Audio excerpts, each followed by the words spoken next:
appeals to racial, sexual, and religious chauvinism, to rabid nationalist fervor, are beginning not to work. Business of who I am and whether I'm good or bad or achieving or not, all that's learned along the way. Just a ride. And we can change it anytime we want. It's only a choice. No effort, no work, no job, no savings of money. I realized that I had the game wrong. That the game was to find out what I already was.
We were saying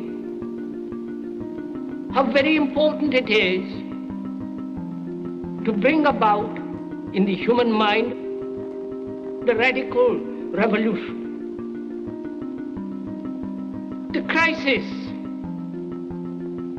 is a crisis in consciousness,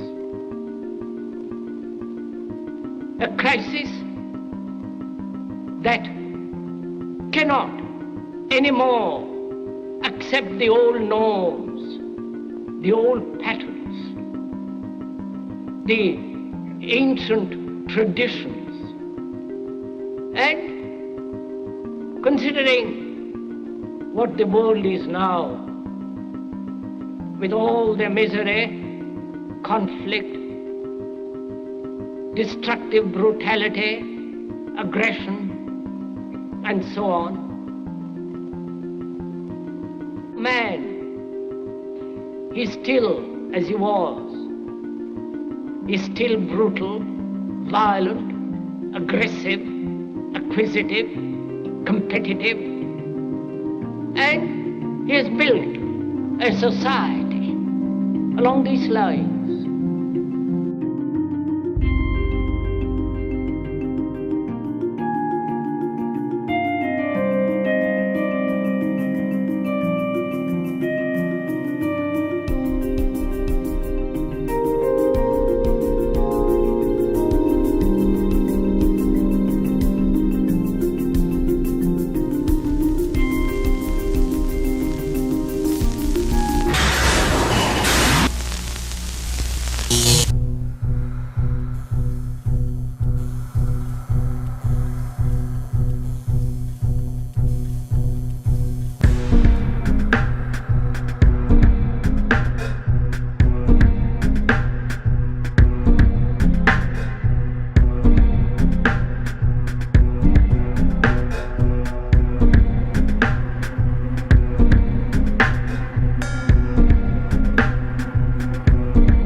Society today is composed of a series of institutions.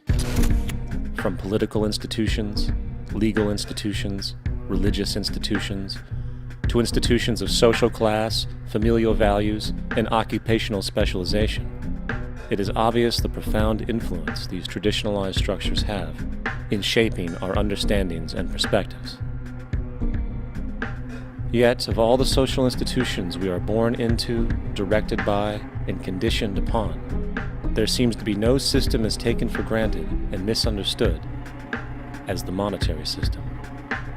Taking on nearly religious proportions, the established monetary institution exists as one of the most unquestioned forms of faith there is. How money is created, the policies by which it is governed, and how it truly affects society are unregistered interests of the great majority of the population.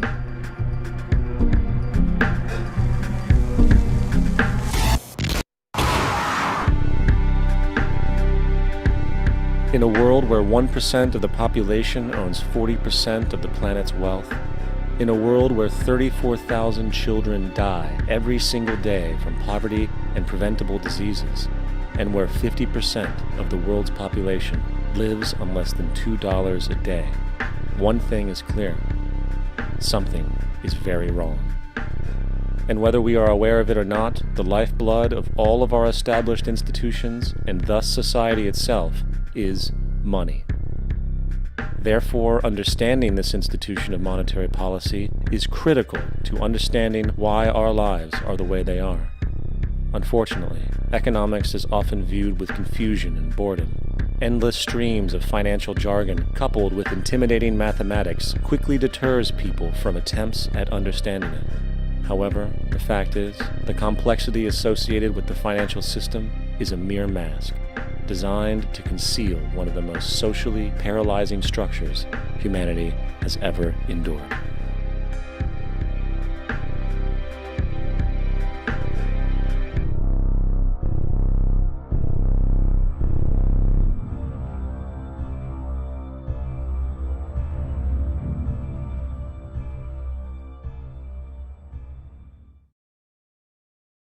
A number of years ago, the Central Bank of the United States, the Federal Reserve, produced a document entitled Modern Money Mechanics. This publication detailed the institutionalized practice of money creation as utilized by the Federal Reserve and the web of global commercial banks it supports. On the opening page, the document states its objective. The purpose of this booklet is to describe the basic process of money creation in a fractional reserve banking system. It then proceeds to describe this fractional reserve process through various banking terminology, a translation of which goes something like this. The United States government decides it needs some money, so it calls up the Federal Reserve and requests, say, $10 billion. The Fed replies, saying, sure, we'll buy $10 billion in government bonds from you. So the government takes some pieces of paper, paints some official-looking designs on them, and calls them treasury bonds.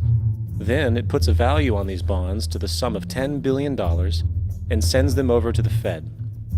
In turn, the people at the Fed draw up a bunch of impressive pieces of paper themselves, only this time calling them Federal Reserve notes, also designating a value of $10 billion to the Fed. The Fed then takes these notes and trades them for the bonds.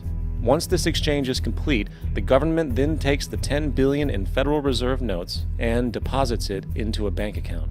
And upon this deposit, the paper notes officially become legal tender money, adding $10 billion to the U.S. money supply. And there it is. $10 billion in new money has been created. Of course, this example is a generalization, for, in reality, this transaction would occur electronically, with no paper used at all. In fact, only 3% of the U.S. money supply exists in physical currency. The other 97% essentially exists in computers alone. Now, government bonds are, by design, instruments of debt, and when the Fed purchases these bonds, with money it essentially created out of thin air, the government is actually promising to pay back that money to the Fed. In other words, the money was created out of debt. This mind-numbing paradox of how money or value can be created out of debt or a liability will become more clear as we further this exercise. So, the exchange has been made and now $10 billion sits in a commercial bank account. Here's where it gets really interesting. For as based on the fractional reserve practice, that $10 billion deposit instantly becomes part of the bank's reserves, just as all deposits do. And regarding reserve requirements, as stated in modern money mechanics, a bank must maintain legally required reserves equal to a prescribed percentage of its deposits. It then quantifies this by stating, under current regulations, the reserve requirement against most transaction accounts is 10%. This means that with a $10 billion deposit, 10% or $1 billion is held as the required reserve, while the other $9 billion is considered an excessive reserve and can be used as the basis for new loans. Now, it is logical to assume that this $9 billion is literally coming out of the existing $10 billion deposit, However, this is actually not the case. What really happens is that the $9 billion is simply created out of thin air on top of the existing $10 billion deposit. This is how the money supply is expanded. As stated in modern money mechanics, of course they, the banks, do not really pay out loans from the money they receive as deposits. If they did this, no additional money would be created. What they do when they make loans is to accept promissory notes, loan contracts, in exchange for credits, money, to the borrower's transaction accounts. In other words, the $9 billion can be created out of nothing simply because there is a demand for such a loan and that there is a $10 billion deposit to satisfy the reserve requirements. Now, let's assume that somebody walks into this bank and borrows the newly available $9 billion. They will then most likely take that money and deposit it into their own bank account. The process then repeats, for that deposit becomes part of the bank's reserves. 10% is isolated, and in turn 90% of the $9 billion, or $8.1 billion, is now available as newly created money for more loans. And of course, that 8.1 can be loaned out and redeposited, creating an additional 7.2 billion, to 6.5 billion, to 5.9 billion, etc. This deposit money creation loan cycle can technically go on to infinity. The average mathematical result is that about $90 billion can be created on top of the original $10 billion. In other words, for every deposit that ever occurs in the banking system, about 9 times that amount can be created out of thin air. Money jitters? Ask the obliging Bank of America for a jar of soothing instant money, M-O-N-E-Y, in the form of a convenient personal loan. So, now that we understand how money is created by this fractional reserve banking system, a logical yet elusive question might come to mind. What is actually giving this newly created money value? The answer? The money that already exists. The new money essentially steals value from the existing money supply. For the total pool of money is being increased irrespective to demand for goods and services. And as supply and demand finds equilibrium, prices rise, diminishing the purchasing power of each individual dollar. This is generally referred to as inflation, and inflation is essentially a hidden tax on the public. What is the advice that you generally get? And that is inflate the currency. They don't say debase the currency. They don't say devalue the currency. They don't say cheat the people who are saved. They say lower the interest rates. The real deception is when we distort the value of money. When we create money out of thin air, we have no savings, and yet there's so-called capital.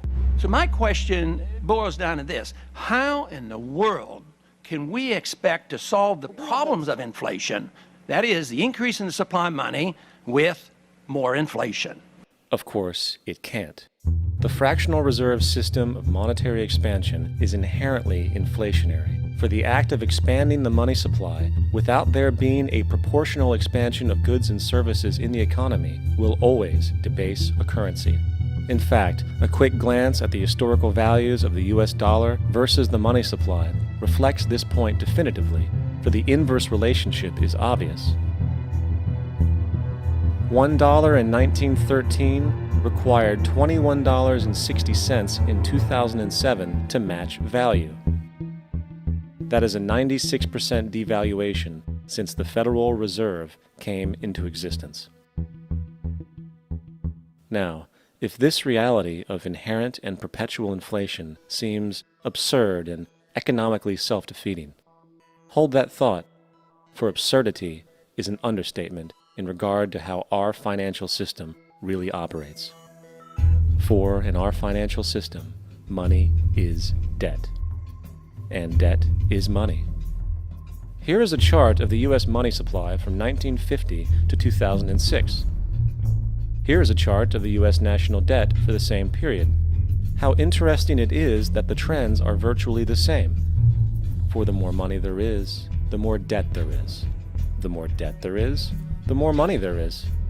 To put it a different way, every single dollar in your wallet is owed to somebody by somebody. For remember, the only way the money can come into existence is from loans.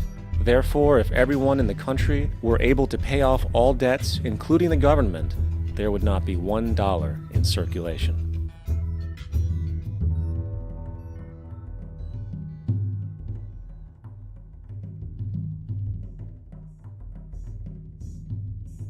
In fact, the last time in American history the national debt was completely paid off was in 1835, after President Andrew Jackson shut down the central bank that preceded the Federal Reserve.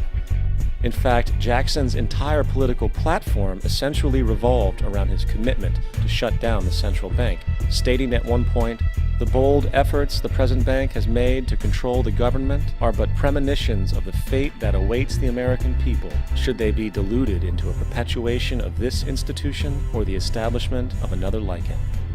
Unfortunately, his message was short-lived, and the international bankers succeeded to install another central bank in 1913, the Federal Reserve. And as long as this institution exists, perpetual debt is guaranteed. Now, so far we have discussed the reality that money is created out of debt, through loans. These loans are based on a bank's reserves, and reserves are derived from deposits. And through this fractional reserve system, any one deposit can create 9 times its original value, in turn debasing the existing money supply, raising prices in society. And since all this money is created out of debt and circulated randomly through commerce, people become detached from their original debt, and a disequilibrium exists where people are forced to compete for labor in order to pool enough money out of the money supply to cover their costs of living.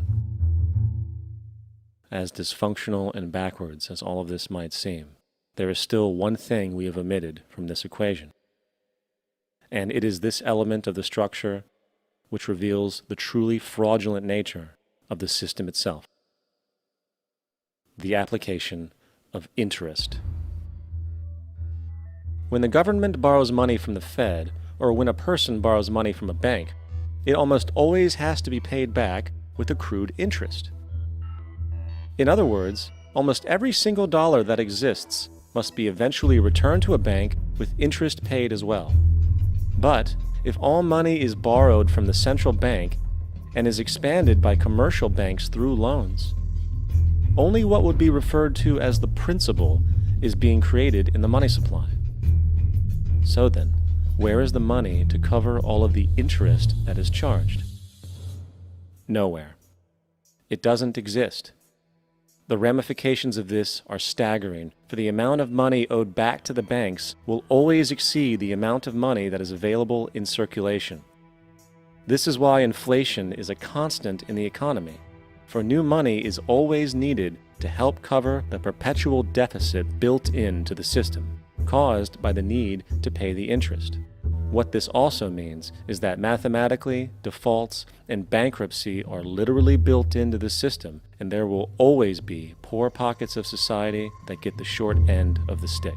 An analogy would be a game of musical chairs, for once the music stops, somebody is left out to dry. And that's the point. It invariably transfers true wealth from the individual to the banks. For if you are unable to pay for your mortgage, they will take your property. This is particularly enraging when you realize that not only is such a default inevitable due to the fractional reserve practice, but also because of the fact that the money that the bank loaned to you didn't even legally exist in the first place. In 1969, there was a Minnesota court case involving a man named Jerome Daly, who was challenging the foreclosure of his home by the bank which provided the loan to purchase it. His argument was that the mortgage contract required both parties, being he and the bank, each put up a legitimate form of property for the exchange. In legal language, this is called consideration. Mr. Daly explained that the money was, in fact, not the property of the bank, for it was created out of nothing as soon as the loan agreement was signed. Remember what modern money mechanics stated about loans? What they do when they make loans is to accept promissory notes in exchange for credits. Reserves are unchanged by the loan transactions, but deposit credits constitute new additions to the total deposits of the banking system. In other words, the money doesn't come out of their existing assets. the bank is simply inventing it, putting up nothing of its own except for a theoretical liability on paper. As the court case progressed, the bank's president, Mr. Morgan, took the stand, and in the judge's personal memorandum, he recalled that the plaintiff, bank's president, admitted that, in combination with the Federal Reserve Bank, did create the money and credit upon its books by bookkeeping entry. The money and credit first came into existence when they created it. Mr. Morgan admitted that no United States law or statute existed which gave him the right to do this. A lawful consideration must exist and be tendered to support the note. The jury found that there was no lawful consideration, and I agree. He also poetically added, "Only God can create something of value out of nothing." And upon this revelation, the court rejected the bank's claim for foreclosure, and Daley kept his home. The implications of this court decision are immense. For every time you borrow money from a bank, whether it is a mortgage loan or a credit card charge, the money given to you is not only counterfeit, it is an illegitimate form of consideration, and hence voids the contract to repay, for the bank never had the money as property to begin with. Unfortunately, such legal realizations are suppressed and ignored, and the game of perpetual wealth transfer and perpetual debt continues. And this brings us to the ultimate question: why? During the American Civil War, President Lincoln bypassed the high-interest loans offered by the European banks and decided to do what the Founding Fathers advocated, which was to create an independent and inherently debt-free currency. It was called the greenback. Shortly after this measure was taken, an internal document circulated between private British and American banking interests stated, "Slavery is but the owning of labor and carries with it the care of laborers, while the European plan is that capital shall control labor by controlling wages. This can be done by controlling the money. It will not do to allow the greenback, as we cannot control that." The fractional reserve policy perpetrated by the Federal Reserve, which has spread in practice to the great majority of banks in the world, is, in fact, a system of modern slavery. Think about it. Money is created out of debt. And what do people do when they are in debt? They submit to employment to pay it off.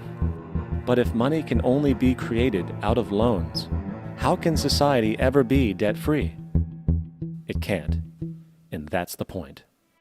And it is the fear of losing assets coupled with the struggle to keep up with the perpetual debt and inflation inherent in the system, compounded by the inescapable scarcity within the money supply itself, created by the interest that can never be repaid, that keeps the wage slave in line, running on the hamster wheel with millions of others, in effect powering an empire that truly benefits only the elite at the top of the pyramid.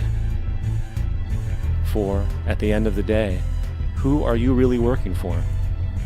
The banks. Money is created in a bank and invariably ends up in a bank. They are the true masters, along with the corporations and governments they support. Physical slavery requires people to be housed and fed. Economic slavery requires people to feed and house themselves. It is one of the most ingenious scams for social manipulation ever created, and at its core, it is an invisible war against the population. Debt is the weapon used to conquer and enslave societies, and interest is its prime ammunition. And as the majority walks around oblivious to this reality, the banks, in collusion with governments and corporations, continue to perfect and expand their tactics of economic warfare, spawning new bases, such as the World Bank and International Monetary Fund, while also inventing a new type of soldier, the birth of the economic hitman.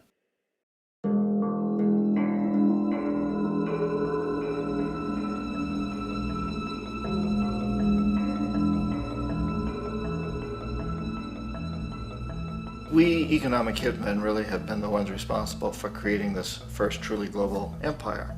And we work many different ways.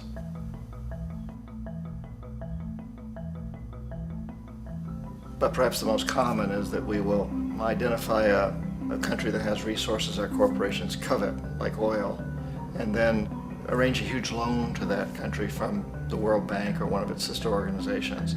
But the money never actually goes to the country. Instead, it goes to our big corporations to build infrastructure projects in that country, power plants, industrial parks, ports, things that benefit a few rich people in that country, in addition to our corporations, but really don't help the majority of the people at all. However, those people, the whole country is left holding a huge debt. It's such a big debt they can't repay it, and that's part of the plan, that they can't repay it. And so at some point, we economic hitmen go back to them and say, listen, you owe us a lot of money, can't pay your debt, so sell your oil real cheap to our oil companies. Allow us to build a military base in your country, or send troops in support of ours to someplace in the world like Iraq, or vote with us on the next UN vote. To have their electric utility company privatized and their water and sewage system privatized and sold to U.S. corporations or other multinational corporations. So there was that whole mushrooming thing, and it's so typical of the way the IMF and the World Bank work, that you put a country in debt, it's such a big debt it can't pay it, and then you offer to refinance that debt and pay even more interest. And you demand this quid pro quo, which you call a conditionality or good governance, which means basically that they've got to sell off their resources, including many of their social services, their utility companies, their school systems sometimes, their penal systems, their insurance systems, to foreign corporations. So it's a double, triple, quadruple whammy. The precedent for economic hitmen really began back in the early 50s when democratically elected Mossadegh, who was elected in Iran, he was considered to be the hope for democracy in the Middle East and around the world. He was Time Magazine's Man of the Year. But one of the things that he'd run on and began to implement was the idea that foreign oil companies needed to pay the Iranian people a lot more for the oil that they were taking out of Iran. The Iranian people should benefit from their own oil. Strange policy. We didn't like that, of course. But we were afraid to do what we normally were doing, which was to send in the military. Instead, we sent in one CIA agent, Kermit Roosevelt, Teddy Roosevelt's relative.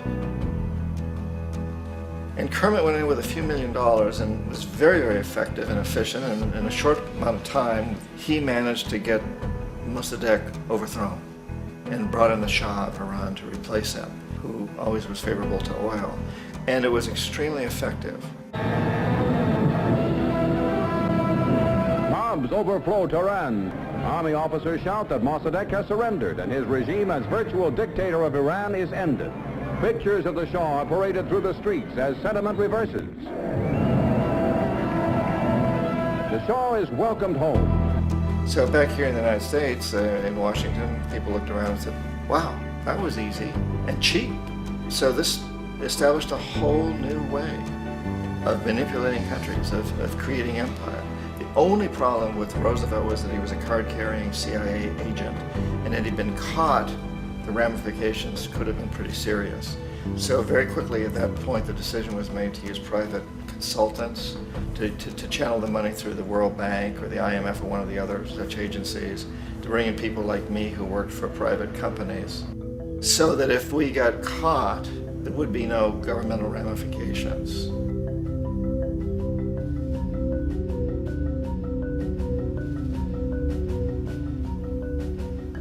When Arbenz became president of Guatemala, the country was very much under the thumbs of United Fruit Company, the big international corporations. And Arbenz ran on this ticket that says, you know, we want to get the land back to the people. And once he took power, he was implementing policies that would do exactly that, give the land rights back to the people. United Fruit didn't like that very much.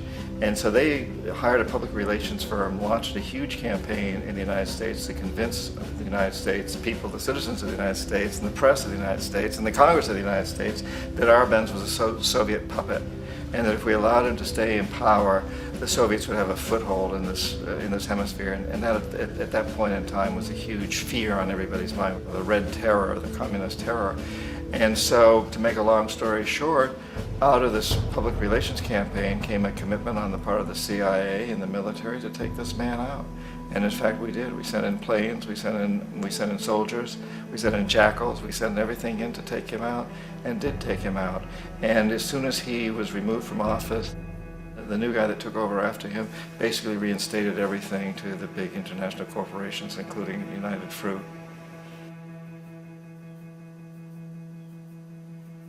Ecuador for many, many years had been ruled by pro-US dictators, often relatively brutal. Then it was decided that they were going to have a truly democratic election. Jaime Roldos ran for office, and his main goal, he said, as president would be to make sure that Ecuador's resources were used to help the people. And he won, overwhelming, by more votes than anybody had ever won anything in Ecuador. And he began to implement these policies to make sure that the profits from oil went to help the people. Well, we didn't like that in the United States. I was sent down as one of several economic hitmen to change Roldos, to corrupt him, to bring him around, to let him know, okay, you can get very rich, you and your family, if you play our game, but if you continue to try to keep these policies you've promised, you're going to go. He wouldn't listen. He was assassinated. As soon as the plane crashed, the whole area was cordoned off. The only people allowed in were U.S. military from a nearby base and some of the Ecuadorian military. When an investigation was launched, 2 of the key witnesses died in car accidents before they had a chance to testify. A lot of very, very strange things that went on around the assassination of Jaime Roldos. I, like most people who've really looked at this case, have absolutely no doubt that it was an assassination. And of course, in my position as an economic hitman, I was always expecting something to happen to Jaime, whether it be a coup or assassination, I wasn't sure, but that he would be taken down because he was not being corrupted. He would not allow himself to be corrupted the way we wanted to corrupt him.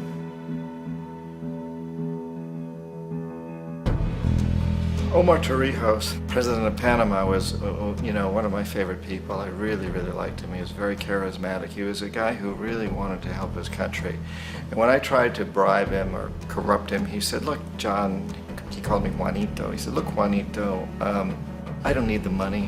What I really need is for my country to be treated fairly. I need for the United States to repay the debts that you owe my people for all the destruction you've done here.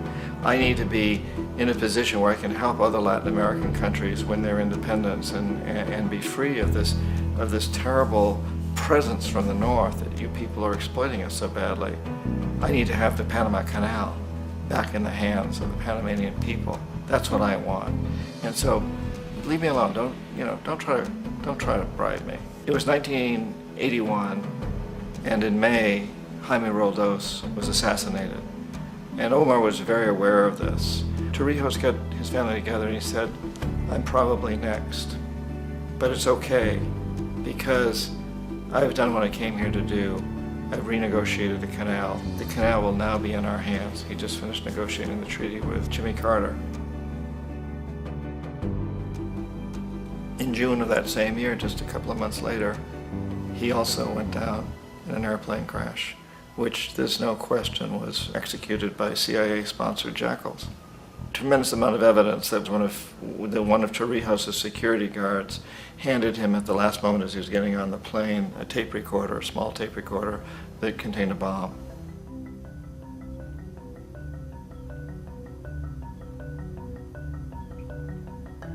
It is interesting to me how this system has continued pretty much the same way for years and years and years, except the economic hitmen have got better and better and better. Then we come up with, very recently, what happened in Venezuela. In 1998, Hugo Chavez gets elected president, following a long line of presidents who had been very corrupt and basically destroyed the economy of the country. And Chavez was elected amidst all that. Chavez stood up to the United States, and he's done it primarily demanding that Venezuelan oil be used to help the Venezuelan people. Well, we didn't like that in the United States. So in 2002, a coup was staged, which there's no question in my mind, and most other people's minds, that the CIA was behind that coup.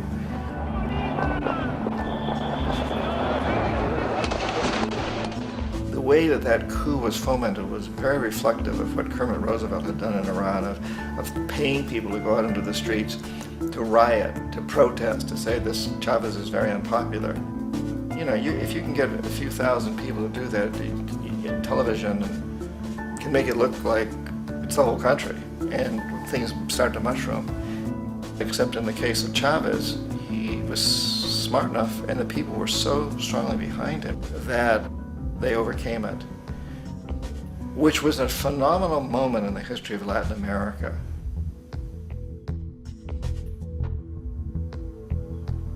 Iraq actually is a perfect example of the way the whole system works. So we economic hitmen are the first line of defense. We go in and we try to corrupt governments and get them to accept these huge loans, which we then use as leverage to basically own them.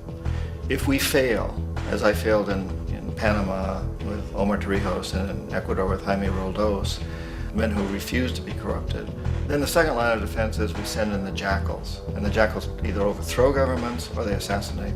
And once that happens and a new government comes in, and boy, it's going to toe the line because the new president knows what will happen if he doesn't. In the case of Iraq, both of those things failed. Economic hitmen were not able to get through to Saddam Hussein. We tried very hard. We tried to get him to accept a deal very similar to what the House of Saud had accepted in Saudi Arabia, but he wouldn't accept it. And so the jackals went in to take him out. They couldn't do it. His security was very good. After all, he had one time worked for the CIA. He'd been hired to assassinate a former president of Iraq and failed, but he knew the system. So in '91, we send in the troops and we take out the Iraqi military. So we assume at that point that Saddam Hussein is going to come around. We could have taken him out, of course, at that time, but we didn't want to. He's the kind of strong man we like. He controls his people. We thought he could control the Kurds and keep the Iranians in their border and keep pumping oil for us. And then once we took out his military, now he's going to come around. So the economic hitmen go back in the 90s without success. If they'd had success, he'd still be running the country. We'd be selling him all the fighter jets he wants and everything else he wants. But they couldn't, they didn't have success. The jackals couldn't take him out again, so we sent the military in once again, and this time we did the complete job and took him out, and in the process created for ourselves some very, very lucrative construction deals. We had to reconstruct a country that we'd essentially destroyed, which is a pretty good deal if you own construction companies, big ones. So, you know, Iraq shows the three stages. The economic hitmen failed there, the jackals failed there, and as a final measure, the military goes in. And in that way, we've really created an empire, but we've done it very, very subtly. It's clandestine. All the empires of the past were built on the military, and everybody knew they were building them. So that the British knew they were building them, the French, the Germans, the Romans, the Greeks. And they were proud of it, and they always had some excuse like spreading civilization, spreading some religion, something like that. But they knew they were doing it. We don't. The majority of the people in the United States have no idea that we're living off the benefits of a clandestine empire, that today there's more slavery in the world than ever before. And then you have to ask yourself, well, if it's an empire, then who's the emperor? Obviously, our presidents of the United States are not emperors. An emperor is someone who's not elected, doesn't serve a limited term, and doesn't report to anyone, essentially. So you can't classify our presidents that way. But we do have what I consider to be the equivalent of the emperor, and it's what I call the corporatocracy. The corporatocracy is this group of individuals who run our biggest corporations, and they really act as the emperor of this empire. They control our media, either through direct ownership or advertising. They control most of our politicians because they finance their campaigns, either through their corporations or through personal contributions that come out of the corporations. They're not elected, they don't serve a limited term, they don't report to anybody. And at the very top of the corporatocracy, you really can't tell whether a person's working for a private corporation or the government because they're always moving back and forth. So, you know, you've got a guy who one moment is the president of a big construction company like Halliburton, and the next moment he's vice president of the United States, or the president who is in the oil business. And this is true whether you've got Democrats or Republicans in the office. You have them moving back and forth through the revolving door. And in a way, our government is invisible a lot of the time, and its policies are carried out by our corporations on one level or another. And then again, the policies of the government are basically forged by the corporatocracy and then presented to the government. They become government policies. So it's an incredibly cozy relationship. This isn't a conspiracy theory type of thing. These people don't have to get together and plot to do things. They all basically work under one primary assumption, and that is that they must maximize profits regardless of the social and environmental costs.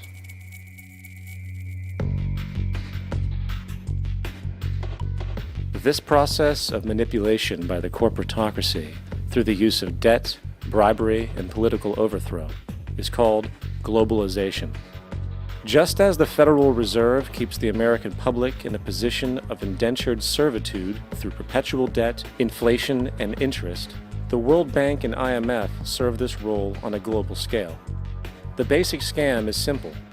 Put a country in debt either by its own indiscretion or through corrupting the leader of that country, then impose conditionalities or structural adjustment policies, often consisting of the following. Currency devaluation. When the value of a currency drops, so does everything valued in it. This makes indigenous resources available to predator countries at a fraction of their worth. Large funding cuts for social programs. These usually include education and healthcare, compromising the well-being and integrity of the society, leaving the public vulnerable to exploitation. Privatization of state-owned enterprises. This means that socially important systems can be purchased and regulated by foreign corporations for profit. For example, in 1999, the World Bank insisted that the Bolivian government sell the public water system of its third largest city to a subsidy of the U.S. corporation Bechtel. As soon as this occurred, water bills for the already impoverished local residents skyrocketed. It wasn't until after a full-blown revolt by the people that the Bechtel contract was nullified. Then there is trade liberalization, or the opening up of the economy through removing any restrictions on foreign trade. This allows for a number of abusive economic manifestations, such as transnational corporations bringing in their own mass-produced products, undercutting the indigenous production and ruining local economies. An example is Jamaica, which, after accepting loans and conditionalities from the World Bank, lost its largest cash crop markets due to competition with Western imports. Today, countless farmers are out of work, for they are unable to compete with the large corporations. Another variation is the creation of numerous seemingly unnoticed, unregulated, inhumane sweatshop factories, which take advantage of the imposed economic hardship. Additionally, due to production deregulation, environmental destruction is perpetual, as a country's resources are often exploited by the indifferent corporations while outputting large amounts of deliberate pollution. The largest environmental lawsuit in the history of the world today is being brought on behalf of 30,000 Ecuadorian Amazonian people against Texaco, which is now owned by Chevron. So today it's against Chevron, but for activities conducted by Texaco. Estimated to be more than 18 times what the Exxon Valdez dumped into the coast of Alaska. In the case of Ecuador, it wasn't an accident. The oil companies did it intentionally. They knew they were doing it to save money out there rather than arranging for a proper disposal. Furthermore, a cursory glance at the performance record of the World Bank reveals that the institution, which publicly claims to help poor countries develop and alleviate poverty, has done nothing but increase poverty and the wealth gap, while corporate profits soar. In 1960, the income gap between the fifth of the world's people in the richest countries versus the fifth in the poorest countries was 30 to 1. By 1998, it was 74 to 1. While global GNP rose 40% between 1970 and 1985, those in poverty actually increased by 17%. While from 1985 to 2000, those living on less than $1 a day increased by 18%. Even the Joint Economic Committee of the U.S. Congress admitted that there is a mere 40% success rate of all World Bank projects. In the late 1960s, the World Bank intervened in Ecuador with large loans. During the next 30 years, poverty grew from 50% to 70%. Under or unemployment grew from 15 to 70%. Public debt increased from 240 million to 16 billion, while the share of resources allocated to the poor went from 20% to 6%. In fact, by the year 2000, 50% of Ecuador's national budget had to be allocated for paying its debts. It is important to understand the World Bank is, in fact, a U.S. bank, supporting U.S. interests, for the United States holds veto power over decisions, as it is the largest provider of capital. And where did it get this money? You guessed it, it made it out of thin air through the fractional reserve banking system. Of the world's top 100 economies, as based on annual GDP, 51 are corporations, and 47 of that 51 are U.S.-based. Walmart, General Motors, and Exxon are more economically powerful than Saudi Arabia, Poland, Norway, South Africa, Finland, Indonesia, and many others. And as protective trade barriers are broken down, currencies tossed together and manipulated in floating markets, and state economies overturned in favor of open competition and global capitalism, the empire expands. You get up on your little 21-inch screen and howl about America and democracy. There is no America. There is no democracy. There is only IBM and ITT and AT&T and DuPont, Dow, Union Carbide, and Exxon. Those are the nations of the world today. What do you think the Russians talk about in their councils of state? Karl Marx? They get out their linear programming charts, statistical decision theories, Minimax solutions, and compute the price-cost probabilities of their transactions and investments, just like we do. We no longer live in a world of nations and ideologies, Mr. Beale. The world is a college of corporations, inexorably determined by the immutable bylaws of business. The world is a business, Mr. Beale.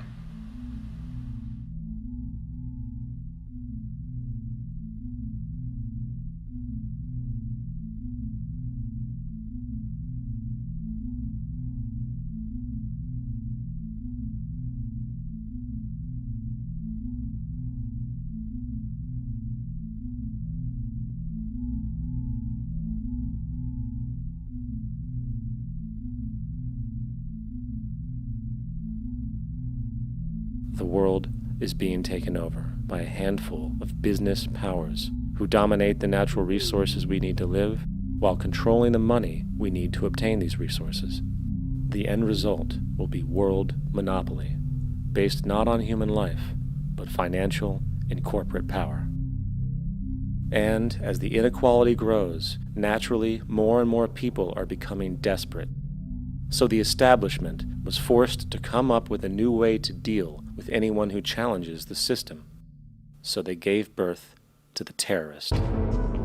The term terrorist is an empty distinction, designed for any person or group who chooses to challenge the establishment. This isn't to be confused with the fictional Al-Qaeda, which was actually the name of a computer database for the US-supported Mujahideen in the 1980s.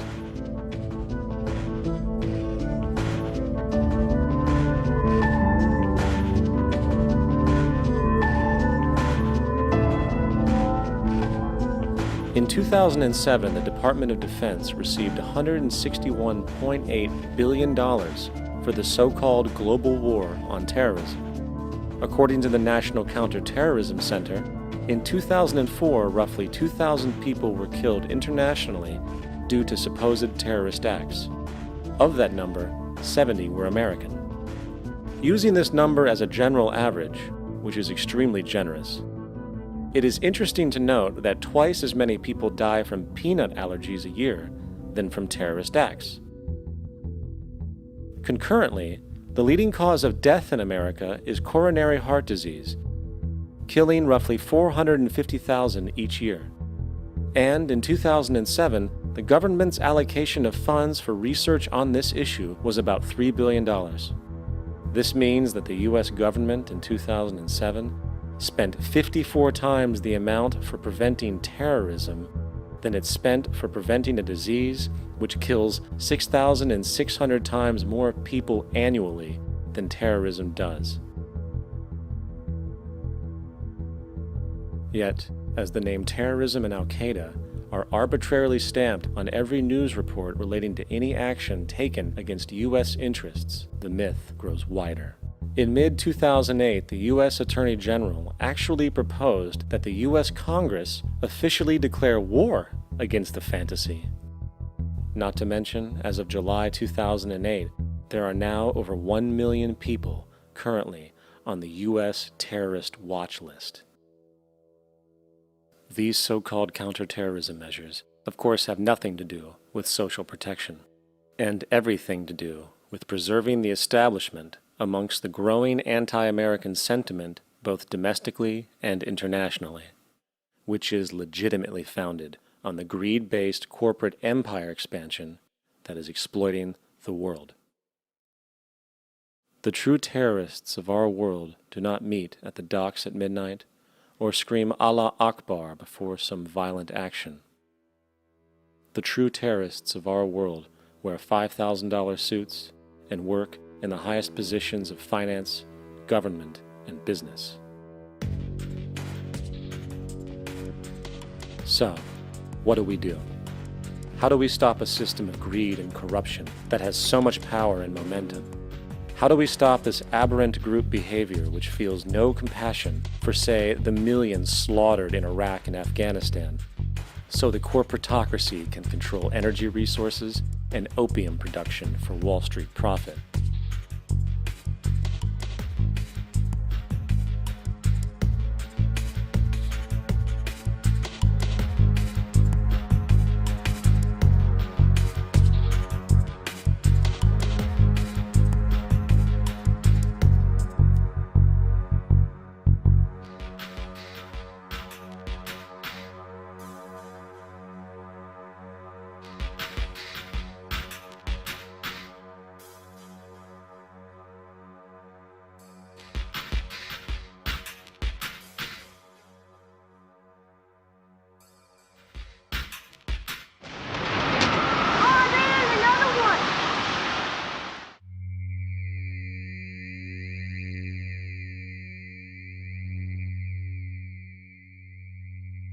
How do we stop a system of greed and corruption that condemns poor populations to sweatshop slavery for the benefit of Madison Avenue? Or that engineers false flag terror attacks for the sake of manipulation? Or that generates built-in modes of social operation which are inherently exploitative? Or that systematically reduces civil liberties and violates human rights in order to protect itself from its own shortcomings? How do we deal with the numerous covert institutions, such as the Council on Foreign Relations, the Trilateral Commission, and the Bilderberg Group, and other undemocratically elected groups which, behind closed doors, collude to control the political, financial, social, and environmental elements of our lives? In order to find the answer, we must first find the true underlying cause. For the fact is, the selfish, corrupt, power, and profit-based groups are not the true source of the problem. They are symptoms.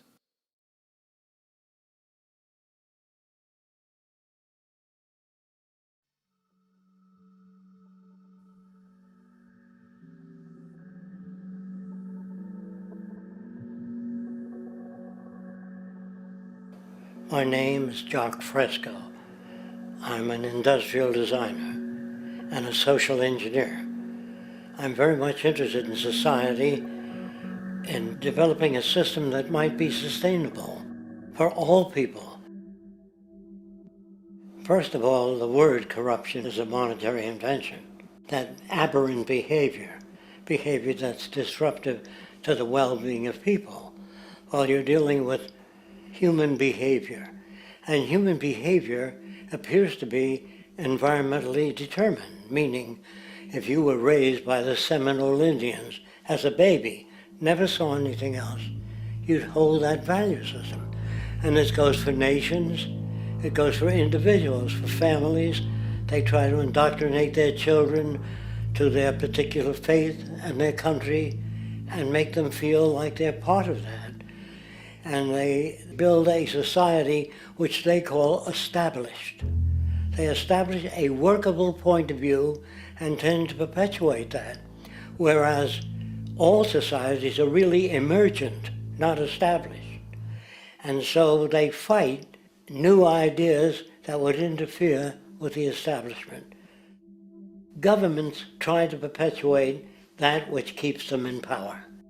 People are not elected to political office to change things. They're put there to keep things the way they are. So you see, the basis of corruption is in our society. Let me make it clear. All nations then are basically corrupt because they tend to uphold existing institutions. I don't mean to uphold or downgrade all nations, but communism, socialism, fascism, the free enterprise system, and all other subcultures are the same. They are all basically corrupt. The most fundamental characteristic of our social institutions is the necessity for self-preservation. Whether dealing with a corporation, a religion, or a government, the foremost interest is to preserve the institution itself.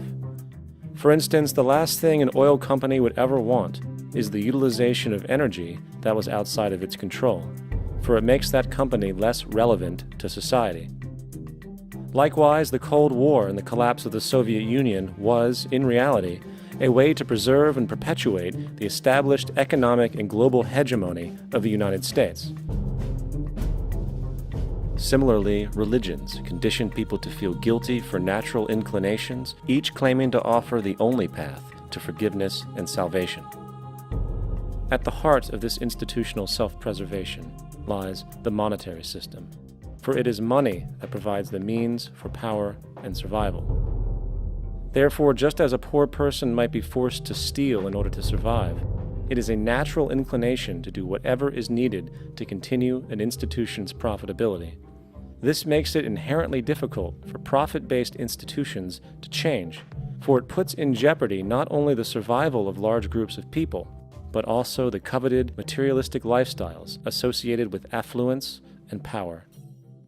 Therefore, the paralyzing necessity to preserve an institution, regardless of its social relevance, is largely rooted in the need for money or profit.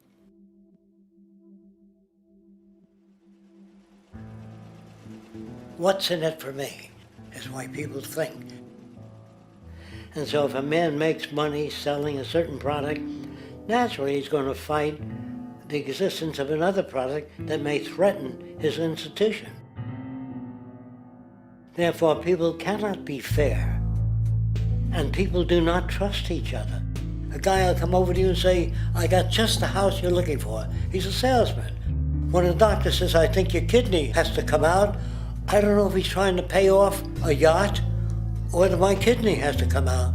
It's hard in a monetary system to trust people.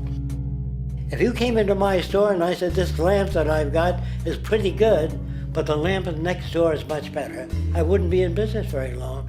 It wouldn't work. If I were ethical, it wouldn't work. So when you say industry cares for people, that's not true. They can't afford to be ethical.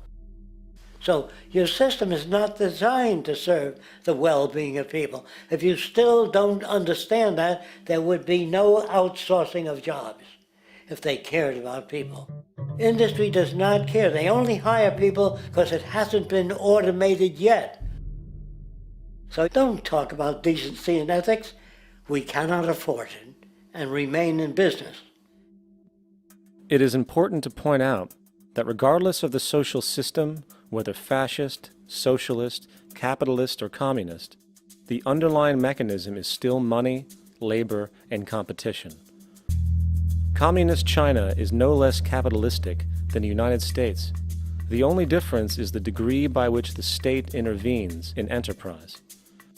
The reality is that monetaryism, so to speak, is the true mechanism that guides the interests of all the countries on the planet. The most aggressive and hence dominant variation of this monetaryism is the free enterprise system.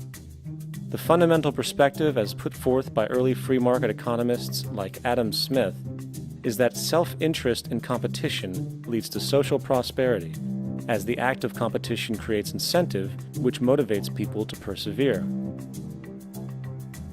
However, what isn't talked about is how a competition-based economy invariably leads to strategic corruption, power and wealth consolidation, social stratification, technological paralysis, labor abuse, and, ultimately, a covert form of government dictatorship by the rich elite. The word corruption is often defined as moral perversion. If a company dumps toxic waste into the ocean to save money, most people recognize this as corrupt behavior. On a more subtle level, when Walmart moves into a small town and forces small businesses to shut down for they are unable to compete, a gray area emerges. For what exactly is Walmart doing wrong?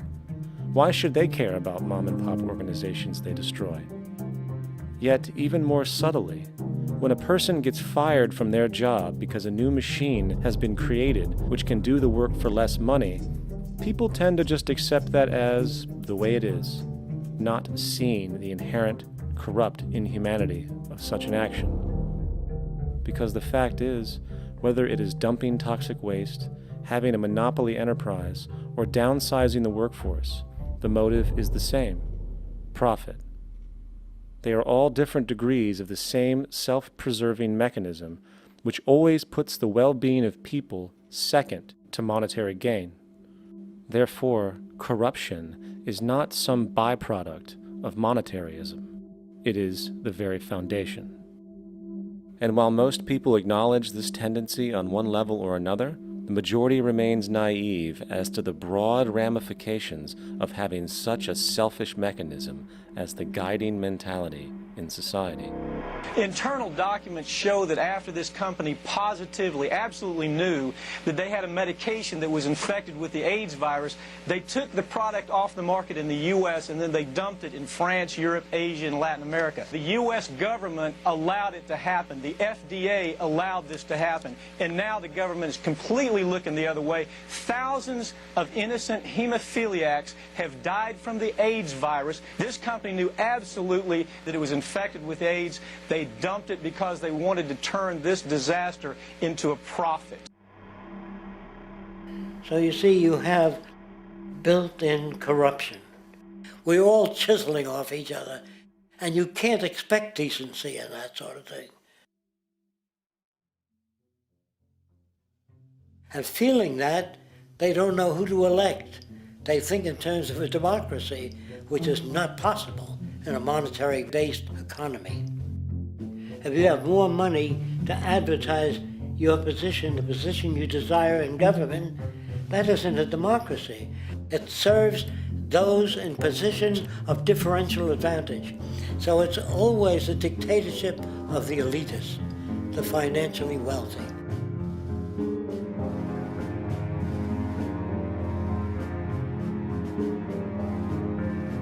It is an interesting observation to note how seemingly unknown personalities magically appear on the scene as presidential candidates. Then, before you know it, somehow you are left to choose from a small group of extremely wealthy people who suspiciously have the same broad social view. Obviously, it's a joke. The people placed on the ballot are done so because they have been pre-decided to be acceptable by the established financial powers who actually run the show.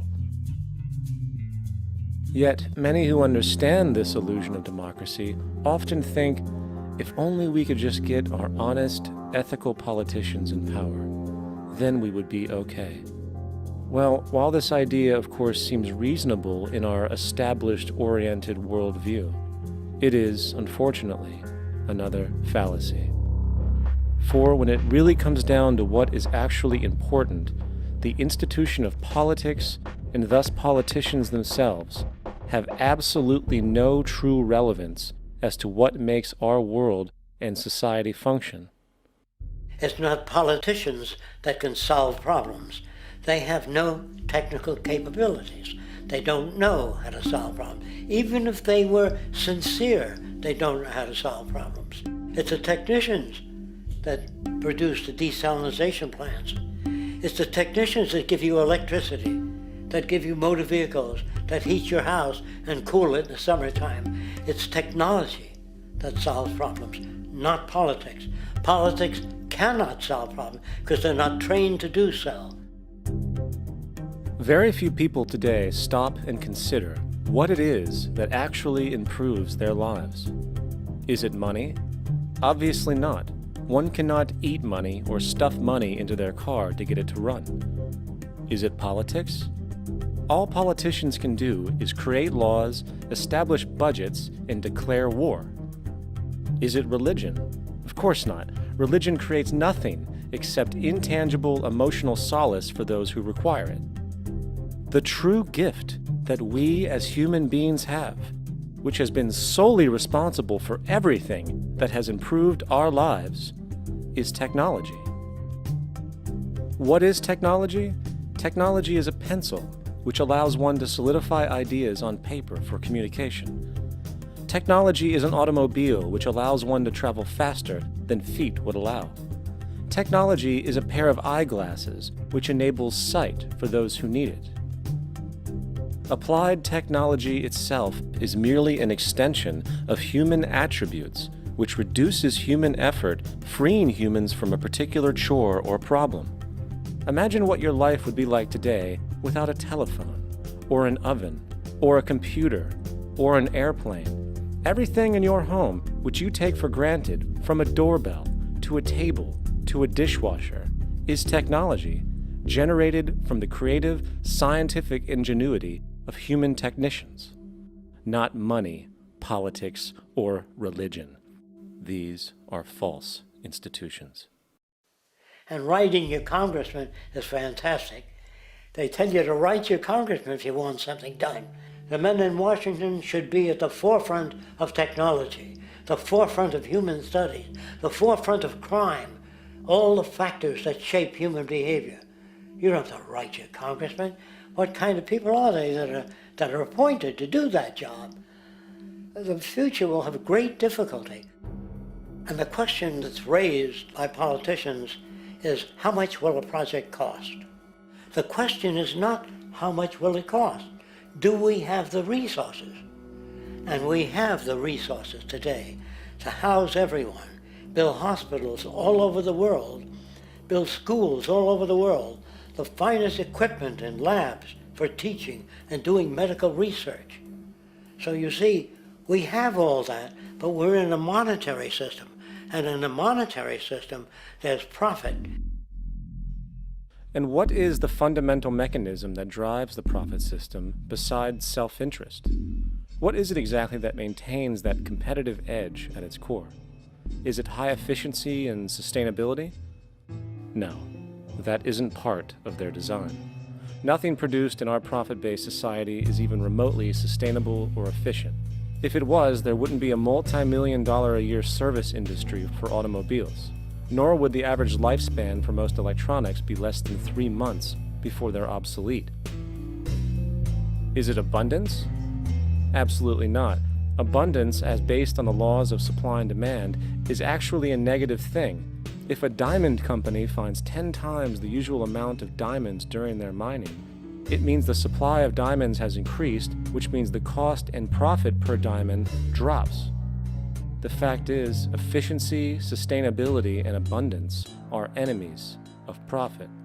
To put it into a word, it is the mechanism of scarcity that increases profits. What is scarcity? Based on keeping products valuable. Slowing up production on oil raises the price. Maintaining scarcity of diamonds keeps the price high. They burn diamonds at the Kimberley diamond mines. They're made of carbon. That keeps the price up.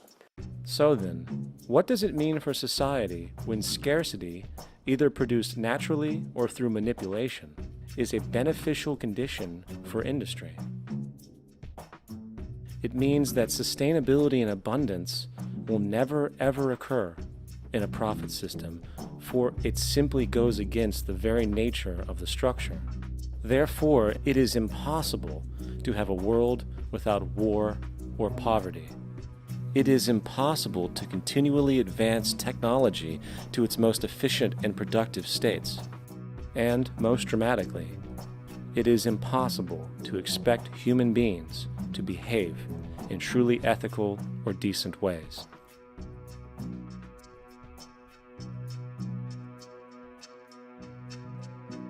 People use the word instinct because they can't account for the behavior. They sit back and they evaluate with their lack of knowledge, and they say things like, humans are built a certain way, greed is a natural thing, as though they've worked for years on it, and it's no more natural than wearing clothing. What we want to do is to eliminate the causes of the problems, eliminate the processes that produce greed and bigotry and prejudice and people taking advantage of one another and elitism, eliminating the need for prisons and welfare. We have always had these problems because we have always lived within scarcity and barter and monetary systems that produce scarcity. If you eradicate the conditions that generate what you call socially offensive behavior, it does not exist. The guy said, well, isn't that inborn? No, it's not. There is no human nature, there's human behavior, and that's always been changed throughout history. You're not born with bigotry and greed and corruption and hatred. You pick that up within the society. War, poverty, corruption, hunger, misery, human suffering will not change in a monetary system. That is, there'll be very little significant change. It's going to take the redesign of our culture, our values, and it has to be related to the carrying capacity of the earth, not some human opinion or some politician's notions of the way the world ought to be, or some religious notions of the conduct of human affairs. And that's what the Venus Project is about. The society that we're about to talk about is a society that is free of all the old superstitions, incarceration, prisons, police, cruelty, and law. All laws will disappear, and the professions will disappear that are no longer valid, such as stockbrokers, bankers, advertising, gone forever, because it's no longer relevant.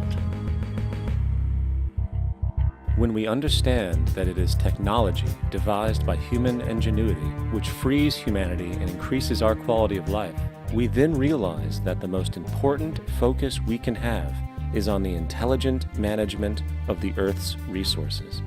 For it is from these natural resources we gain the materials to continue our path of prosperity. Understanding this, we then see that money fundamentally exists as a barrier to these resources, for virtually everything has a financial cost. And why do we need money to obtain these resources? Because of real or assumed scarcity. We don't usually pay for air and tap water because it is in such high abundance, selling it would be pointless.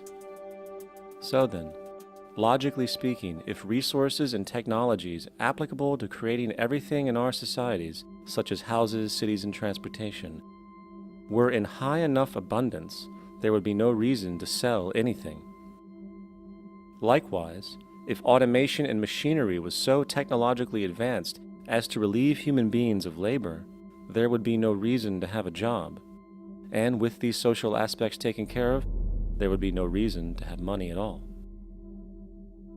So the ultimate question remains: do we on Earth have enough resources and technological understanding to create a society of such abundance that everything we have now could be available without a price tag and without the need for submission through employment? Yes, we do. We have the resources and technology to enable this at a minimum, along with the ability to raise the standard of living so high that people in the future will look back at our civilization now and gawk at how primitive and immature our society was. What the Venus Project proposes is an entirely different system that's updated to present-day knowledge. We've never given scientists the problem of how do you design a society which would eliminate boring and monotonous jobs, that would eliminate accidents in transportation, that would enable people to have a high standard of living, that would eliminate poisons in our food, that would give us other sources of energy that are clean and efficient. We can do that out there.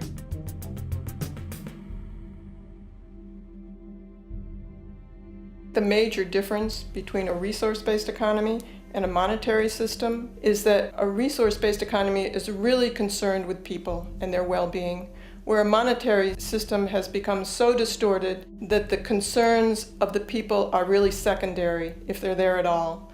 The products that are turned out are for how much money you can get. If there is a problem in society and you can't earn money from solving that problem, then it won't be done. The resource-based economy is really not close to anything that's been tried. And with all our technology today, we can create abundance. It could be used to improve everyone's lifestyle. Abundance all over the world if we use our technology wisely and maintain the environment. It's a very different system, and it's very hard to talk about because the public is not that well enough informed as to the state of technology.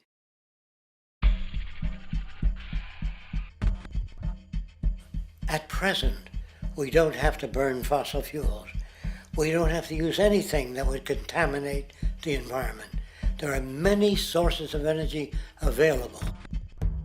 Alternative energy solutions pushed by the establishment, such as hydrogen, biomass, and even nuclear, are highly insufficient, dangerous, and exist only to perpetuate the profit structure that industry has created.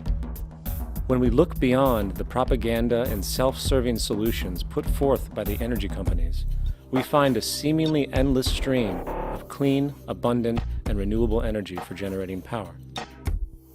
Solar and wind energy are well known to the public, but the true potential of these mediums remains unexpressed. Solar energy, derived from the sun, has such abundance that 1 hour of light at high noon contains more energy than what the entire world consumes in a year. If we could capture 1/100% of this energy, the world would never have to use oil, gas, or anything else. The question then is not availability, but the technology to harness it. And there are many advanced mediums today which could accomplish just that, if they were not hindered by the need to compete for market share with the established energy power structures. Then there's wind energy. Wind energy has long been denounced as weak, and due to being location-driven, impractical. This is simply not true. The U.S. Department of Energy admitted in 2007 that if wind was fully harvested in just 3 of America's 50 states, it could power the entire nation. And then there are the rather unknown mediums of tidal and wave power. Tidal power is derived from tidal shifts in the ocean. Installing turbines which capture this movement generates energy. In the United Kingdom, 42 sites are currently noted as available, forecasting that 34% of all the UK's energy could come from tidal power alone. Wave power, which extracts energy from the surface motions of the ocean, is estimated to have a global potential of up to 80,000 terawatt-hours a year. This means 50% of the entire planet's energy usage could be produced from this medium alone. Now, it is important to point out that tidal, wave, solar, and wind power requires virtually no preliminary energy to harness, unlike coal, oil, gas, biomass, hydrogen, and all the others. In combination, these 4 mediums alone, if efficiently harnessed through technology, could power the world forever. That being said, there happens to be another form of clean, renewable energy which trumps them all: geothermal power. Geothermal energy utilizes what is called heat mining, which, through a simple process using water, is able to generate massive amounts of clean energy. In 2006, an MIT report on geothermal energy found that 13,000 zettajoules of power are currently available in the Earth, with the possibility of 2,000 zettajoules being easily tappable with improved technology. The total energy consumption of all the countries on the planet is about half of a zettajoule a year. This means about 4,000 years of planetary power could be harnessed in this medium alone. And when we understand that the Earth's heat generation is constantly renewed, this energy is really limitless and could be used forever. These energy sources are only a few of the clean, renewable mediums available, and as time goes on, we will find more. The grand realization is that we have total energy abundance without the need for pollution, traditional conservation, or in fact, a price tag. And what about transportation? The prevailing means of transportation in our societies is by automobile and aircraft, both of which predominantly need fossil fuels to run. In the case of the automobile, the battery technology needed to power an electric car that can go over 100 miles an hour for over 200 miles on one charge exists, and has existed for many years. However, due to battery patents controlled by the oil industry, which limits their availability to maintain market share, coupled with political pressure from the energy industry, the accessibility and affordability of this technology is limited. There is absolutely no reason other than pure, corrupt profit interest that every single vehicle in the world cannot be electric and utterly clean, with zero need for gasoline. As far as airplanes, it is time we realize that this means of travel is inefficient, cumbersome, slow, and causes far too much pollution. This is a maglev train. It uses magnets for propulsion. It is fully suspended by a magnetic field and requires less than 2% of the energy used for plane travel. The train has no wheels, so nothing can wear out. The current maximum speed of versions of this technology, as used in Japan, is 361 miles per hour. However, this version of the technology is very dated. An organization called ET3, which has connections with the Venus Project, has established a tube-based maglev that can travel up to 4,000 miles per hour in a motionless, frictionless tube, which can go over land or underwater.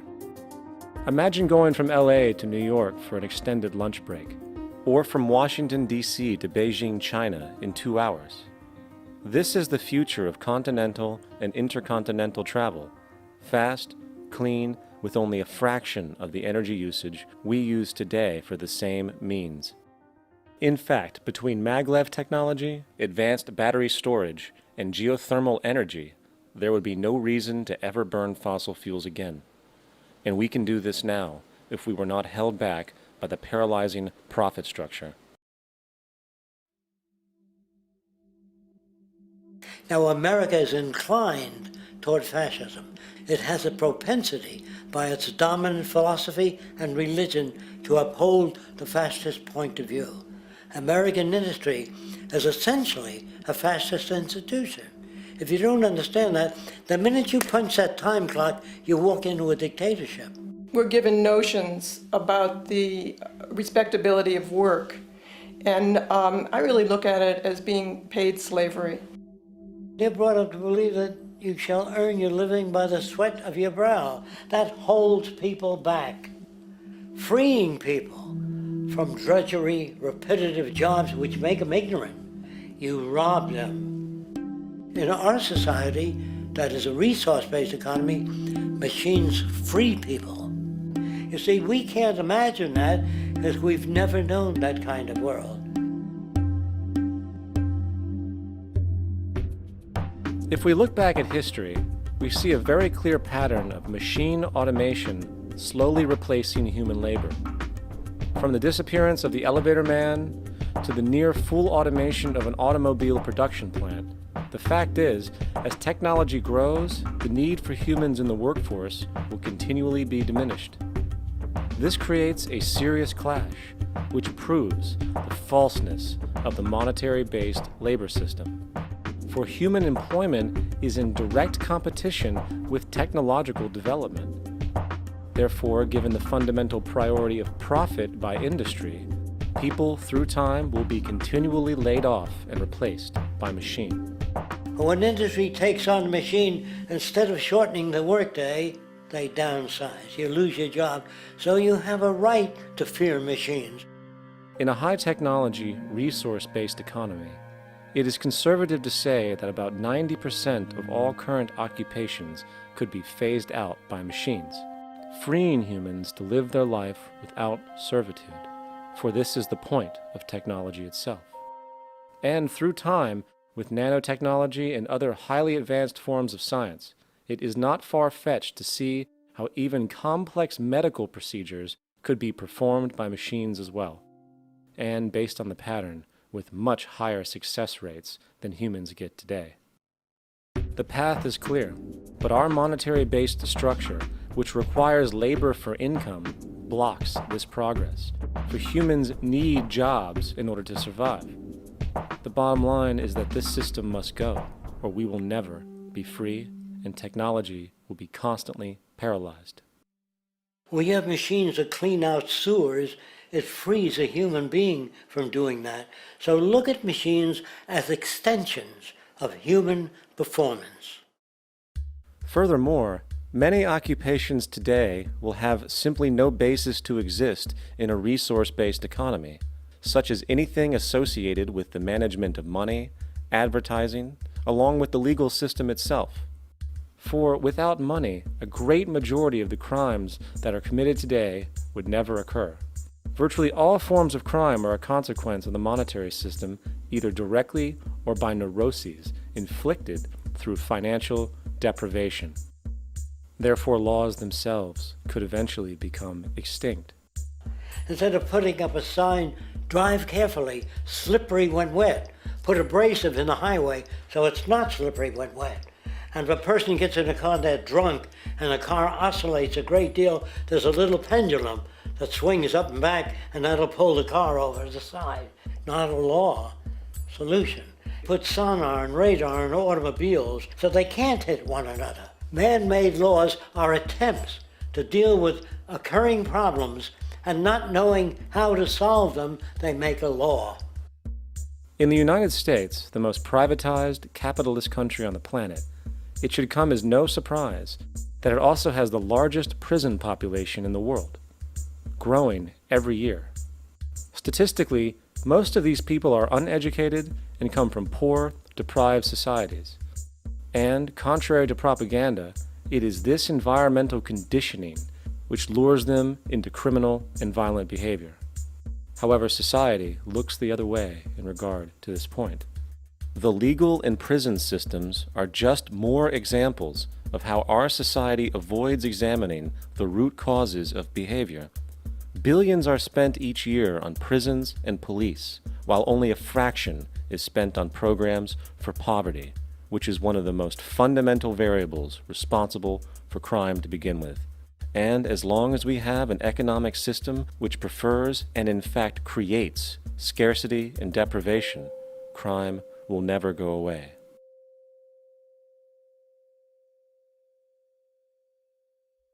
If people have access to the necessities of life without servitude, debt, barter, trade, they behave very differently.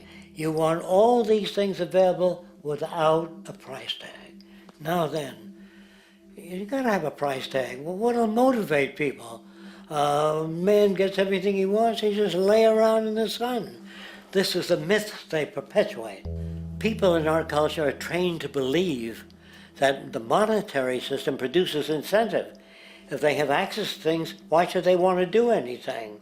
They will lose their incentive. That's what you're taught to support the monetary system. When you take money out of the scenario, there would be different incentives, very different incentives. When people have access to the necessities of life, their incentives change. What about the moon and the stars? New incentives arise. If you make a painting that you enjoy, you will enjoy giving it to other people, not selling it.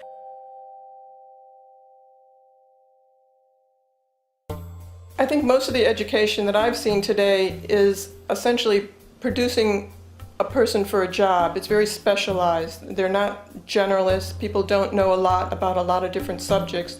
I don't think you could get people to go to war if they knew a lot about a lot of things. I think education is mostly rote, and they're not taught how to solve problems. They're not given the tools emotionally or within their own field of how to do critical thinking. A resource-based economy, the education would be very different. Our society's major concern is mental development and to motivate each person to their highest potential. Because our philosophy is the smarter people are, the richer the world, because everybody becomes a contributor. The smarter your kids are, the better my life will be, because they'll be contributing more constructively to the environment and to my life, because everything that we devise within a resource-based economy would be applied to society. There would be nothing to hold it back. Patriotism, weapons, armies, navies, all that is a sign that we're not civilized yet. Kids will ask their parents, didn't you see the necessity of the machines? Dad, couldn't you see that war was inevitable when you produce scarcity? Isn't it obvious? Of course the kid will understand that you were pinheads, raised merely to serve the established institutions. We're such an abominable, sick society that we won't make the history book. They just say that large nations took land from smaller nations, used force and violence. You'll get history talked about as corrupt behavior all the way along until the beginning of the civilized world. That's when all the nations work together. World unification, working toward common good for all human beings, and without anyone being subservient to anyone else, without social stratification, whether it be technical elitism or any other kind of elitism, eradicated from the face of the earth. The state does nothing because there is no state. There is no state. The system I advocate, a resource-based global economy, is not perfect. It's just a lot better than what we have. We can never achieve perfection.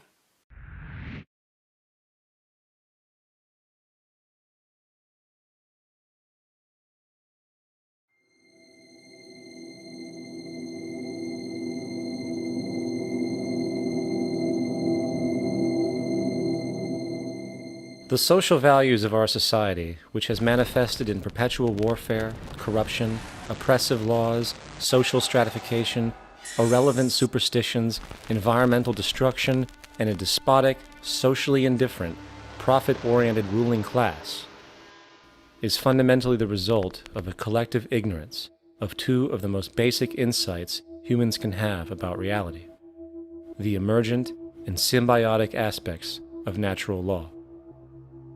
The emergent nature of reality is that all systems, whether it is knowledge, society, technology, philosophy, or any other creation, will, when uninhibited, undergo fluid, perpetual change.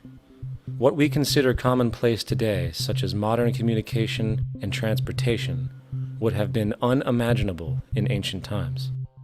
Likewise, the future will contain technologies, realizations, and social structures that we cannot even fathom in the present. We have gone from alchemy to chemistry, from a geocentric universe to a heliocentric, from believing that demons were the cause of illness to modern medicine. This development shows no sign of ending, and it is this awareness that aligns us and leads us on a continuous path to growth and progress. Static, empirical knowledge does not exist. Rather, it is the insight of the emergence of all systems we must recognize. This means we must be open to new information at all times, even if it threatens our current belief system and hence identities.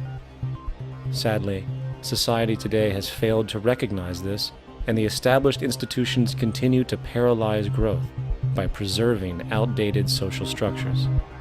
Simultaneously, the population suffers from a fear of change, for their conditioning assumes a static identity, and challenging one's belief system usually results in insult and apprehension, for being wrong is erroneously associated with failure, when, in fact, to be proven wrong should be celebrated, for it is elevating someone to a new level of understanding, furthering awareness. The fact is, there is no such thing as a smart human being, for it is merely a matter of time before their ideas are updated, changed, or eradicated. And this tendency to blindly hold on to a belief system, sheltering it from new, possibly transforming information, is nothing less than a form of intellectual materialism. The monetary system perpetuates this materialism not only by its self-preserving structures, but also through the countless number of people who have been conditioned into blindly and thoughtlessly upholding these structures, therefore becoming self-appointed guardians of the status quo. Sheep, which no longer need a sheepdog to control them, for they control each other by ostracizing those who step out of the norm. This tendency to resist change and uphold existing institutions for the sake of identity, comfort, power, and profit is completely unsustainable and will only produce further imbalance, fragmentation, distortion, and invariably, destruction. It's time to change. From hunters and gatherers to the agricultural revolution to the industrial revolution, the pattern is clear. It is time for a new social system which reflects the understandings we have today. The monetary system is a product of a period of time where scarcity was a reality. Now, with the age of technology, it is no longer relevant to society. Gone with the aberrant behavior it manifests. Likewise, dominant worldviews, such as theistic religion, operate with the same social irrelevancy. Islam, Christianity, Judaism, Hinduism, and all of the others exist as barriers to personal and social growth, for each group perpetuates a closed worldview, and this finite understanding that they acknowledge is simply not possible in an emergent universe. Yet, religion has succeeded in shutting down the awareness of this emergence by instilling the psychological distortion of faith upon its followers, where logic and new information is rejected in favor of traditionalized, outdated beliefs. The concept of God is really a method of accounting for the nature of things.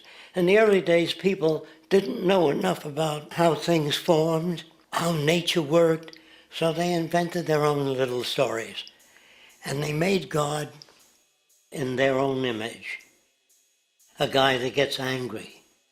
When people don't behave right, he creates floods and earthquakes. They say it's an act of God. A cursory glance at the suppressed history of religion reveals that even the foundational myths themselves are emergent culminations, developed through influence over time. For example, a cardinal doctrine of the Christian faith is the death and resurrection of Christ. This notion is so important that the Bible itself states, "And if Christ be not risen, then is our preaching vain, and your faith is also vain." Yet it is very difficult to take this account literally, for not only is there no primary source denoting this supernatural event in secular history, awareness of the enormous number of pre-Christian saviors who also died and were resurrected immediately puts the story in mythological territory by association. Early church figures such as Tertullian went to great lengths to break these associations, even claiming that the devil caused the similarities to occur, stating in the 2nd century, "The devil, whose business is to pervert the truth, mimics the exact circumstance of the divine sacraments. He baptizes his believers and promises forgiveness of sins. He celebrates the oblation of bread and brings in the symbol of the resurrection. Let us therefore acknowledge the craftiness of the devil, who copied certain things of those that be divine." What is truly sad, however, is that when we cease the idea that the stories from Christianity, Judaism, Islam, and all the others are literal history, and accept them for what they really are, which are purely allegorical expressions derived from many faiths, we see that all religions share a common thread, and it is this unifying imperative that needs to be recognized and appreciated. Religious belief has caused more fragmentation and conflict than any other ideology. Christianity alone has 34,000 different subgroups. The Bible is subject to interpretation. When you read it, you say, I think Jesus meant this. I think Job meant that. Oh no, he meant this. So you have the Lutheran, the Seventh-day Adventist, the Catholic, and a church divided is no church at all. And a church divided is no church at all. And this point on division, which is a trademark of all theistic religions, brings us to our second failure of awareness, the false assumption of separation through the rejection of the symbiotic relationship of life. Apart from the understanding that all natural systems are emergent, where all notions of reality will be constantly developed, altered, and even eradicated, we must also understand that all systems are, in fact, invented fragments, merely for the sake of conversation. For there is no such thing as independence in nature. The whole of nature is a unified system of interdependent variables, each a cause and a reaction, existing only as a concentrated whole. You don't see the plug connected to the environment, so it looks like we're free, wandering around.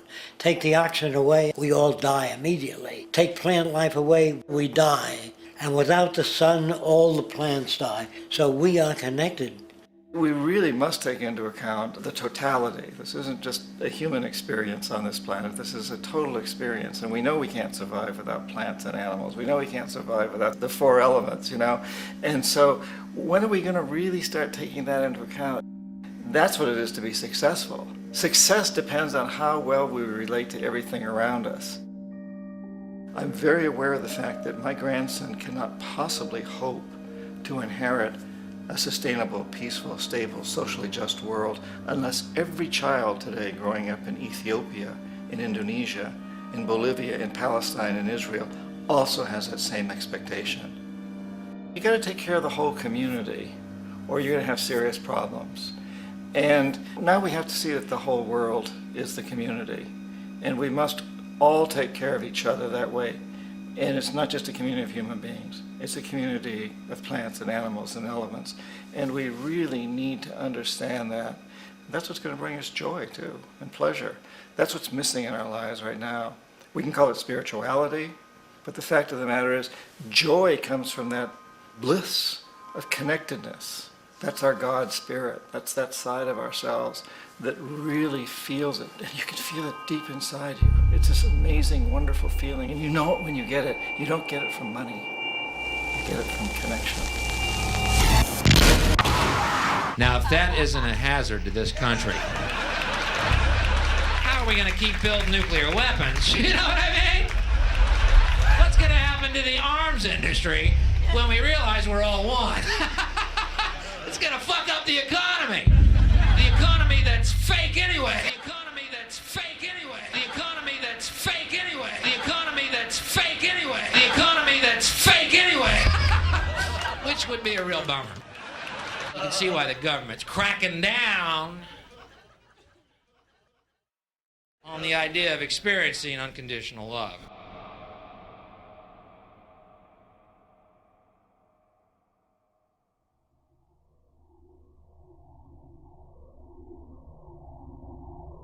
Once we understand that the integrity of our personal existences are completely dependent on the integrity of everything else in our world, we have truly understood the meaning of unconditional love. For love is extensionality, and seeing everything as you and you as everything can have no conditionalities. For, in fact, we are all everything at once. If it's true that we're all from the center of a star, every atom in each of us from the center of a star, then we're all the same thing. Even a Coke machine or a cigarette butt in the street in Buffalo is made out of atoms that came from a star. They've all been recycled thousands of times, as have you and I. And therefore, it's only me out there. So what is there to be afraid of? What is there that needs solace seeking? Nothing. There's nothing to be afraid of because it's all us. The trouble is we have been separated by being born and given a name and an identity and being individuated. We've been separated from the oneness, and that's what religion exploits, that people have this yearning to be part of the overall one again. So they exploit that. They call it God. They say he has rules. And I think it's cruel. I think you can do it absent religion.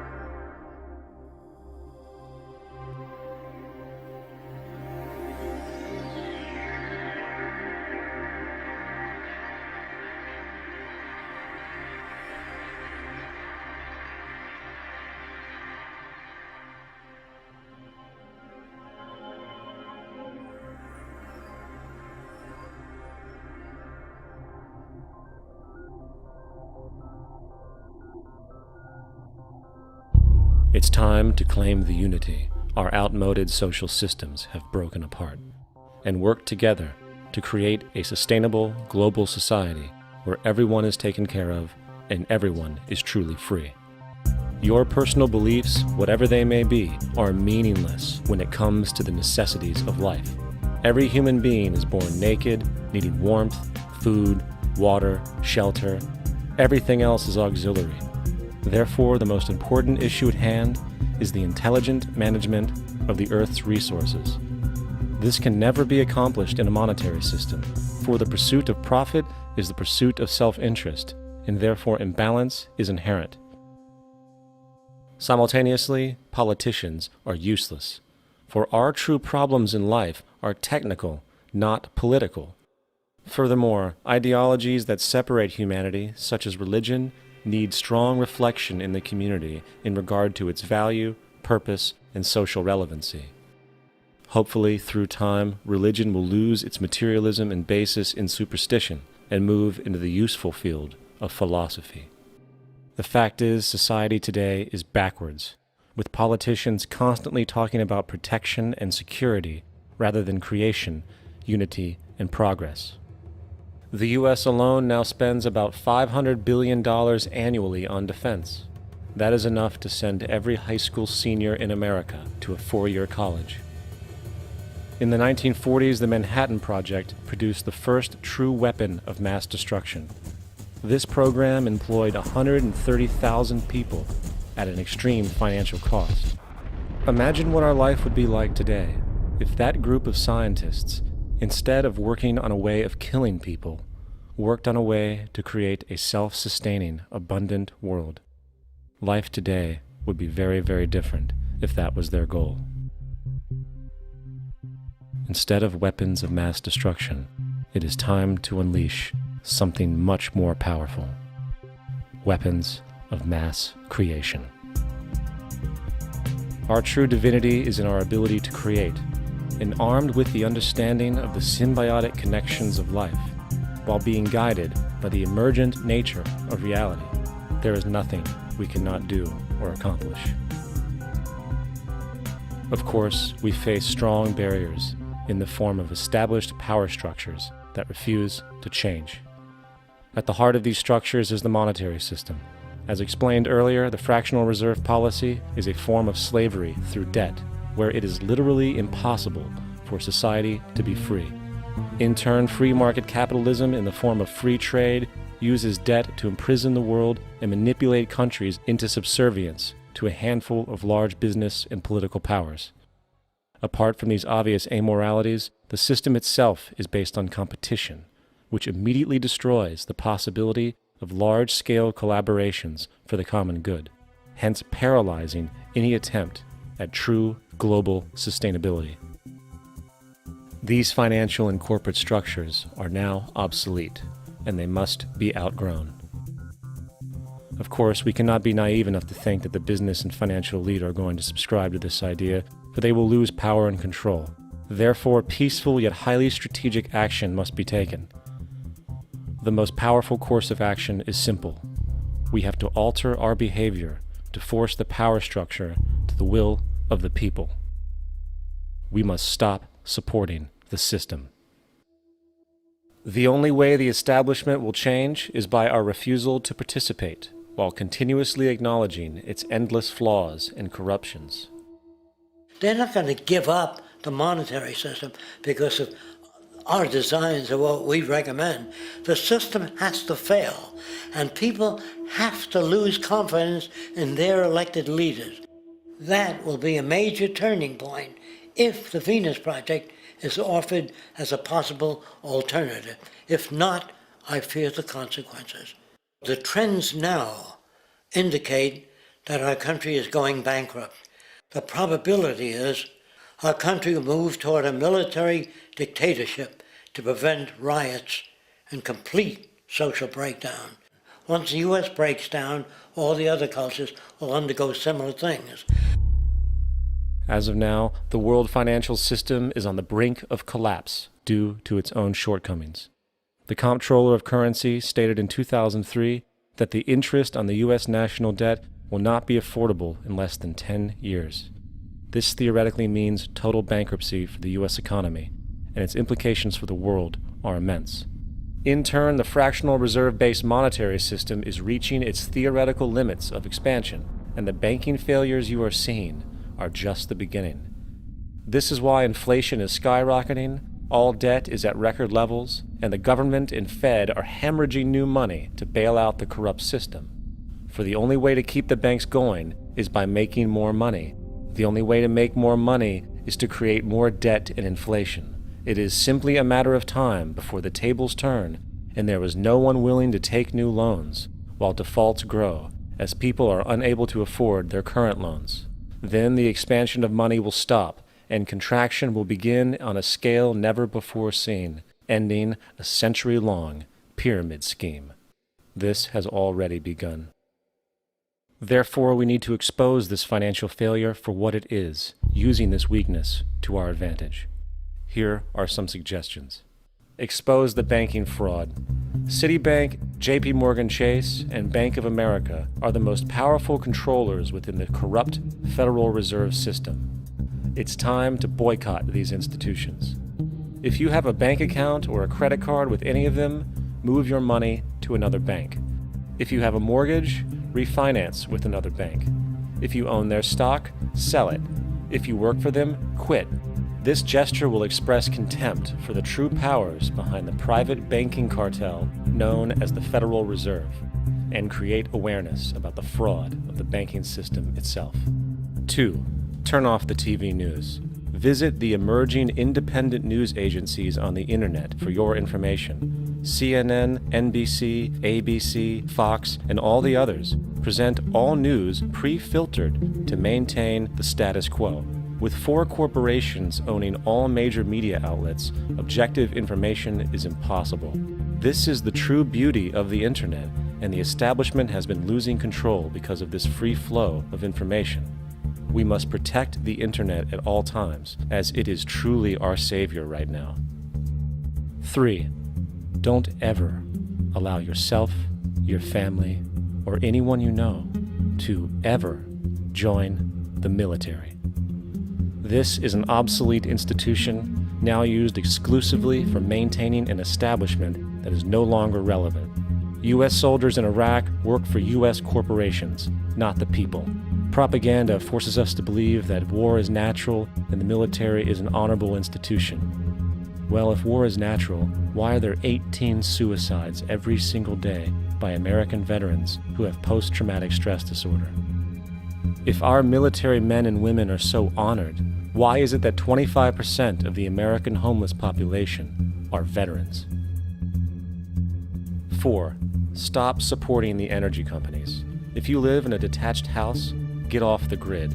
Investigate every means of making your home self-sustainable with clean energy.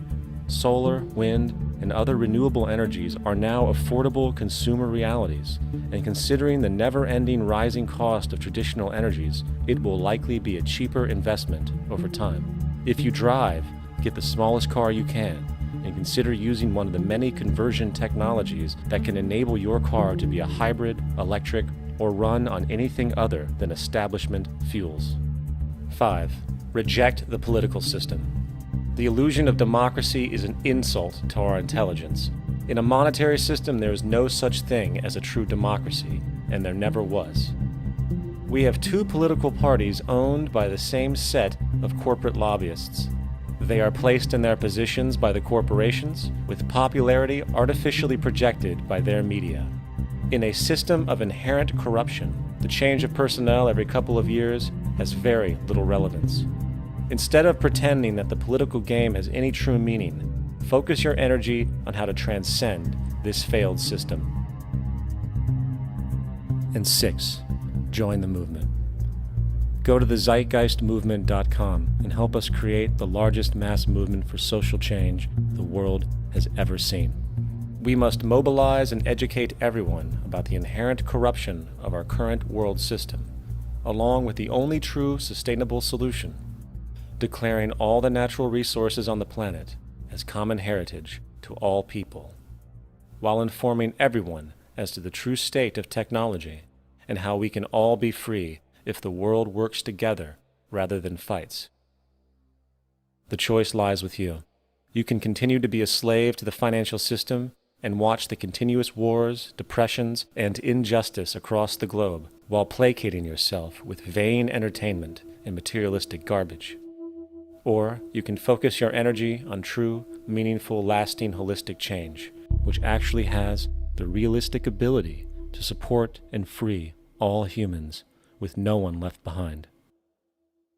But in the end, the most relevant change must occur first inside of you. The real revolution is the revolution of consciousness, and each one of us first needs to eliminate the divisionary, materialistic noise we have been conditioned to think is true, while discovering, amplifying, and aligning with the signal coming from our true empirical oneness. It is up to you. What we are trying during all these discussions and talks here is to see if we cannot radically bring about a transformation of the mind. Not accept things as they are, but to understand it, to go into it, to examine it, give your heart and your mind with everything that you have to find out a way of living differently.